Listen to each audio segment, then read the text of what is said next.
Hello friends, welcome to Adhiyaman team the way to TNPSC.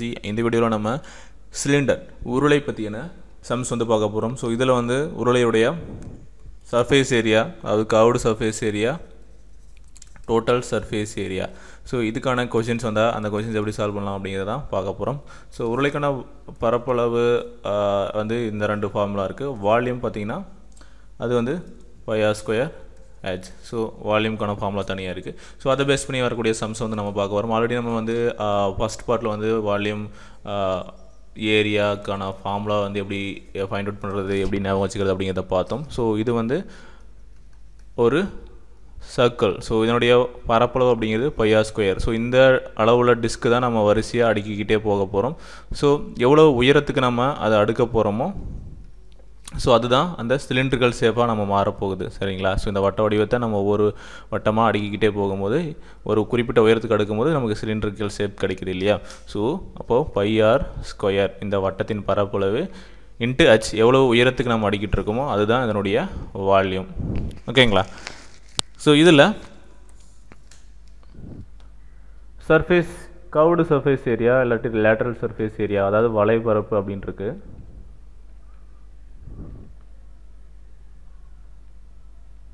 So இந்த வலைப்பரப்பு அப்படிங்கிறது என்னென்னா,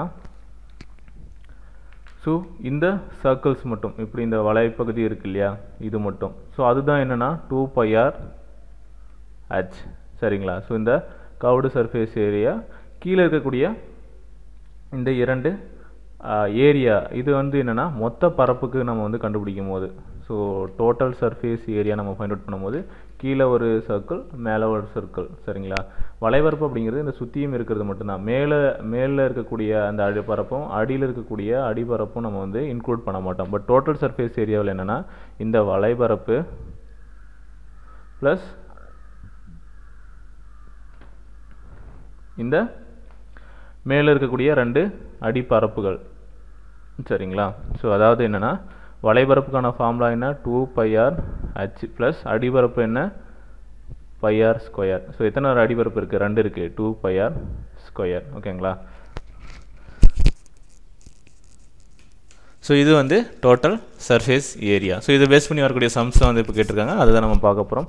அடுத்து இன்னொரு ஃபார்முலா என்ன அப்படின்னு பார்த்தீங்கன்னா உள்ளீடற்ற உருளை அப்படின்னு சொல்லுவோம், ஆலோடு சிலிண்டர் அப்படின்னு சொல்லுவோம்.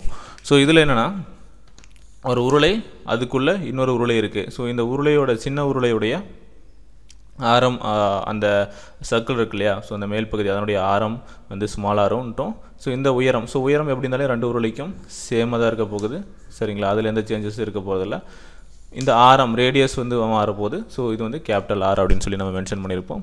இது ரெண்டும் தனித்தனியாக நம்ம கண்டுபிடிச்சி ரிமைனிங் இருக்கக்கூடிய வால்யூம்ஸ் கண்டுபிடிக்க சொன்னாலும் ஸோ அதுக்கு தகுந்த மாதிரி நம்ம கால்குலேட் பண்ணுவோம். ஸோ முதல்ல அந்த ஸ்மால் வால்யூம் இருக்கக்கூடிய இதுக்கு வந்து நம்ம ஃபைண்ட் அவுட் பண்ணிவிட்டு வலைப்பரப்பாக இருக்கட்டும் இல்லை கர்வ்டு சர்ஃபேஸ் ஏரியா இல்லை டோட்டல் சர்ஃபேஸ் ஏரியா கொடுத்தாலும் அதுக்கு தகுந்த மாதிரி தனித்தனியாக நம்ம வந்து ஃபைண்ட் அவுட் பண்ணிட்டு ரிமைனிங் இருக்கக்கூடிய ஏரியாவை நம்ம வந்து ஃபைண்ட் அவுட் பண்ண போகிறோம். வால்யூமும் சேம் அதே மாதிரி தான் நம்ம வந்து ஃபைண்ட் அவுட் பண்ணோம். ஸோ இங்கே R அப்படிங்கிறது என்னென்னா R ப்ளஸ், ஸோ இந்த ரேடியஸுங்கிறது capital R plus small r அப்படிங்கிற மாதிரி மாறும் நமக்கு. So 2πr into R plus R into H அப்படின்னு சொல்லி நம்ம கர்வ்டு சர்ஃபேஸ் ஏரியா கால்குலேட் பண்ணுவோம். டோட்டல் சர்ஃபேஸ் ஏரியா அப்படிங்கிறது வந்து 2πr H ப்ளஸ் πr² நம்ம கால்குலேட் பண்ணுவோம் இல்லையா. So 2πr Rங்கிறது R plus R plus πr² அப்படிங்கிறது R² மைனஸ் R². ஓகேங்களா? ஸோ இந்த ஃபார்முலா தான் நமக்கு வந்து டோட்டல் சர்ஃபேஸ் ஏரியாவுக்கு. ஸோ இந்த மாதிரியான கேள்விகள் கேட்கும்போது அதுக்கு தகுந்த ஃபார்முலா யூஸ் பண்ணி நம்ம வந்து கண்டுபிடிச்சிக்கோ. ஸோ இந்த H இங்கே வரும். ஓகேங்களா? ஸோ இதுதான் இந்த ஃபார்முலா. ஸோ அடுத்து எக்ஸாம்பிளுக்கு ஒரு கொஸ்டின் பார்க்கலாம். ஸோ இந்த கேள்விகள் வந்து எப்படி நம்ம சால்வ் பண்ணுறது அப்படின்னு பார்க்கலாம். இப்போ ஒரு திண்ம நேர்வட்ட உருளை சாலிட் ரைட் ஆங்கிள் சிலிண்டர், ஆரம் 7 சென்டிமீட்டர், உயரம், ஸோ ரேடியஸ் வந்து ஒரு சிலிண்டர்களோட ரேடியஸ் 7 சென்டிமீட்டர் ஆகும். அதே போல் அதனுடைய ஹைட் வந்து 20 சென்டிமீட்டர் அப்படின்னு கொடுத்துருக்காங்க. இப்போ வலைப்பரப்பு கேட்டிருக்காங்க, கர்வ்டு சர்ஃபேஸ் ஏரியா, ஸோ அல்லது லேட்டரல் சர்ஃபேஸ் ஏரியா, வலைப்பரப்பு எப்படி கேட்டாலையும். ஸோ அதுக்கான ஃபார்முலா என்ன, 2πr H. இது எப்பயுமே மறக்கக்கூடாது. என்னென்னா கர்வ்டு சர்ஃபேஸ் ஏரியா அப்படிங்கிறது என்னென்னா அந்த சிலிண்டருக்கு சுற்றி இருக்கக்கூடியது, அதாவது சுற்றளவு, அதாவது வட்டத்தின் சுற்றளவு இன்ட்டு அதனுடைய உயரம் தான் சிலிண்டருடைய வலைபரப்பு. ஓகேங்களா? ஸோ அதுக்கான ஃபார்முலா 2πr/h. ஸோ இந்த 2πr/hல 2 22/7 6 எவ்வளோ கொடுத்துருக்காங்க, ஆரம் 7 சென்டிமீட்டர், உயரம் 20 கொடுத்துருக்காங்க. கேன்சல் பண்ணோம்னா வரக்கூடியது தான் நமக்கான answer. So 22 44 × 2 88. So 88 centimetre square. பரப்பு அப்படிங்கிறதுனால ஸ்கொயர். இது வந்து வால்யூம் கிடையாது, இது வந்து ஏரியா. சரிங்களா? அதனால் ஸ்கொயர்.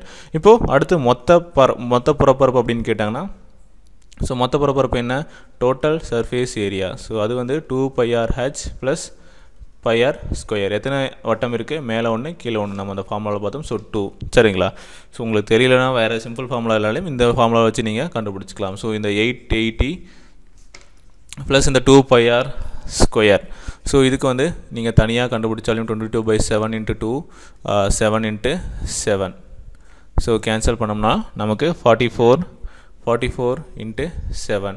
ஸோ 28 2 28 30 308. இது ரெண்டையும் ஆட் பண்ணால் நமக்கு கிடைக்கக்கூடியது தான் டோட்டல் சர்ஃபேஸ் ஏரியா. ஸோ இது நம்ம சிம்பிளிஃபைடு ஃபார்முலாவாக எழுதணும். இந்த டோட்டல் சர்ஃபேஸ் ஏரியா அப்படிங்கிறதுக்கு தான் 2πr நம்ம வெளியே எடுத்தோம்னா h + r. ஸோ ஒரே ஃபார்முலாவில் நம்ம வந்து கண்டுபிடிக்கிற மாதிரி இருக்கும். 22/7 × 2 ரேடியஸ் வந்து நமக்கு என்ன 7 × h + r. ரேடியஸ் வந்து 7ம் உயரம் வந்து 27ம் கொடுத்துருக்காங்க. அப்போது 27. ஸோ 27 கேன்சல் ஆகிடும். ஸோ இந்த வேல்யூஸ் வந்து நம்ம மல்டிப்ளை பண்ணோம்னா நமக்கு டைரெக்டாக, அதாவது 44 × 27 மல்டிப்ளை பண்ணோம்னா இந்த ஆன்சர் வந்துடும். ஸோ ரெண்டையுமே பண்ணாலும் சேம் ஆன்சர் தான் வரும். ஸோ இந்த ஃபார்முலா நம்ம சிம்பிளிஃபை பண்ணி ஒரே இதில் கண்டுபிடிச்சாலும் சரி, இல்லை இந்த மாதிரி நமக்கு ஞாபகம் வச்சுக்கிறதுக்காக நம்ம ரெண்டு ஃபார்முலாவாக எழுதியிருக்கோம் இல்லையா, ஸோ இதை வச்சு சால்வ் பண்ணாலும் சரி. அடுத்து 120 சென்டிமீட்டர் நீளமும் 84 சென்டிமீட்டர் விட்டமும் கொண்ட ஒரு சாலையை சமப்படுத்தும் உருளையை road roller. So road roller எப்படி இருக்குன்னு பார்த்துக்கோங்க. ஸோ இந்த ஒரு விளையாட்டு திடலில் சமப்படுத்தப்படுகிறது. விளையாட்டு திடலை சமப்படுத்த இவ்வுருளை 500 முழு சுற்றுகள் சுழல வேண்டும். விளையாட்டு திடலை சமப்படுத்த ஒரு சதுர மீட்டருக்கு 75 பைசா வீதம் திடலை சமப்படுத்த ஆகும் செலவு காண்க. ஓகேங்களா? இப்போது என்னென்னா, இந்த உருளை இருக்குது. ஸோ இதுதான் அந்த சிலிண்டர். ஸோ இந்த சிலிண்டரில் நீளம் அப்படின்னு பார்த்தீங்கன்னா 120 சென்டிமீட்டர். அதுதான் ஹைட்டு. சரிங்களா? ஸோ அந்த சிலிண்டரை நம்ம இப்படி வச்சுருந்தோம்னா அதனுடைய ஹைட்டாக இருந்திருக்கும். இப்போ என்னென்னா, ஒரு இந்த விளையாட்டு திடலை சமப்படுத்துறதுக்கு இந்த உருளை வந்து 500 முழு சுற்றுகள் சுற்றினா அந்த விளையாட்டு திடல் வந்து சமமாகிடுது. அப்போது இந்த விளையாட்டு திடலை சமப்படுத்துறதுக்கு ஒரு சதுர மீட்டருக்கு வந்து 75 பைசா செலவுப்படுதுன்னா அப்போ மொத்தம் எவ்வளோ செலவாகும் அப்படின்னு கேட்குறாங்க. சரிங்களா? அப்போது இதனுடைய வலைபரப்பு தான் நம்ம கண்டுபிடிக்க போகிறோம். மொத்த பரப்பு கண்டுபிடிக்க போகிறதில்ல. ஏன்னா அந்த உருளையை வச்சு உருட்டும் போது என்னென்னா, நமக்கு இந்த வலைப்பகுதியில் மட்டும்தான் நம்ம இது பண்ணுவோம். இந்த சைடு இருக்கு இல்லையா, இந்த சைடு நமக்கு வந்து எந்த இதுவும் வந்து இன்க்ளூட் ஆகாது வலைபரப்பில். அது நமக்கு தெரியும். ரெண்டு சைடும் நம்ம வந்து இன்க்ளூட் பண்ண மாட்டோம். ஸோ அப்போது வலைபரப்பு தான் நம்ம ஃபஸ்ட்டு வந்து கண்டுபிடிப்போம். ஸோ வலைபரப்பு அப்படிங்கிறது 2πr/h. சரிங்களா? ஸோ இந்த 2πr/h அப்படிங்கிறது 2 × 22/7 × r அப்படிங்கிறது ரேடியஸ். ஸோ ரேடியஸ்க்கு வந்து இங்கே விட்டம் 84 சென்டிமீட்டர் அப்படின்னு கொடுத்துருக்காங்க. /2 போட்டிங்கன்னா உங்களுக்கு வந்து கிடச்சிரும். So 84/2 × h.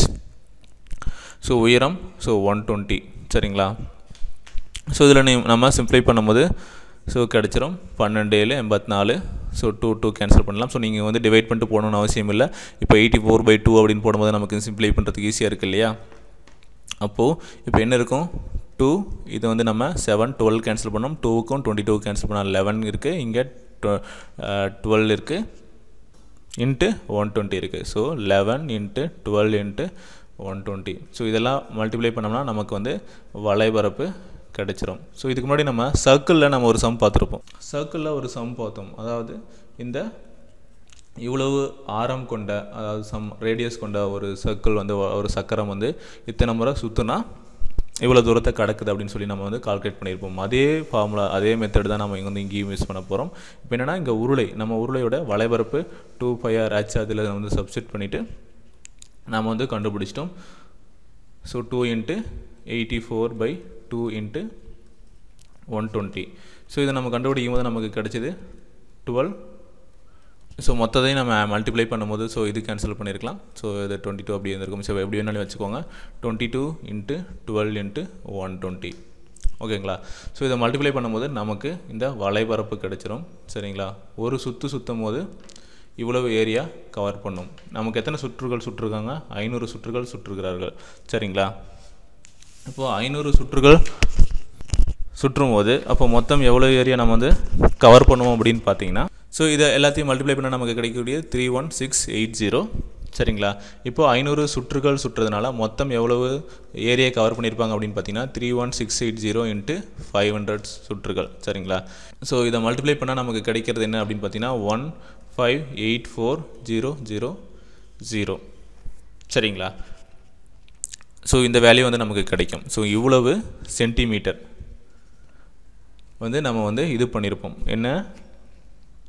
அந்த சமப்படுத்துறதுக்கான திடலோடைய இது நமக்கு என்னென்னா செலவு பார்த்திங்கன்னா சதுர மீட்டருக்கு கொடுத்துருக்காங்க. இதை சதுர மீட்டராக கண்டுபிடிக்கணும் அப்படின்னு பார்த்தீங்கன்னா ஒரு சென்டிமீட்டர் வந்து 100, அதாவது ஒரு மீட்டர் வந்து 100 சென்டிமீட்டர். ஒரு மீட்டர் ஸ்கொயர் அப்படிங்கிறது வந்து என்னென்னா 10,000 சென்டிமீட்டர். சரிங்களா? ஸோ அதாவது 100 இன்ட்டு 100. ஸோ அதுதான் மீட்டர் ஸ்கொயர்.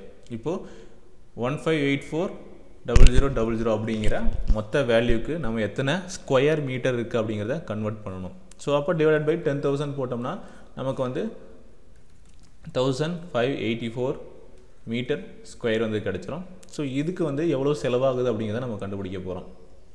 கடைசியாக நம்ம வந்து எவ்வளோ பரப்புக்கு வந்து நம்ம வந்து இந்த திடலை வந்து சமப்படுத்துகிறோம் அப்படிங்கிறத கண்டுபிடிச்சிட்டோம். இப்போது 584க்கு ஒரு சதுர மீட்டருக்கு 75 காசுகள் செலவாகுது. அப்போது எவ்வளோ ரூபாய் செலவாகும்? ஸோ இது வந்து பைசாவில் இருக்குது. அதாவது 75 பைசா. 75 பைசாவை நம்ம வந்து ரூபாயை கன்வெர்ட் பண்ணோம்னா ஒரு ரூபாய்க்கு 100 பைசா. ஸோ 75/100 போட்டோம்னா நமக்கு ருப்பீஸில் கிடச்சிரும். ஸோ இதை மல்டிப்ளை பண்ணோம்னா நமக்கு வரக்கூடியதான் எவ்வளவு செலவாகக்கூடியது அப்படிங்கிறது. சரிங்களா? இதுதான் ஃபைனல் ஸ்டெப், ஃபைனல் ஆன்சர்ஸ்.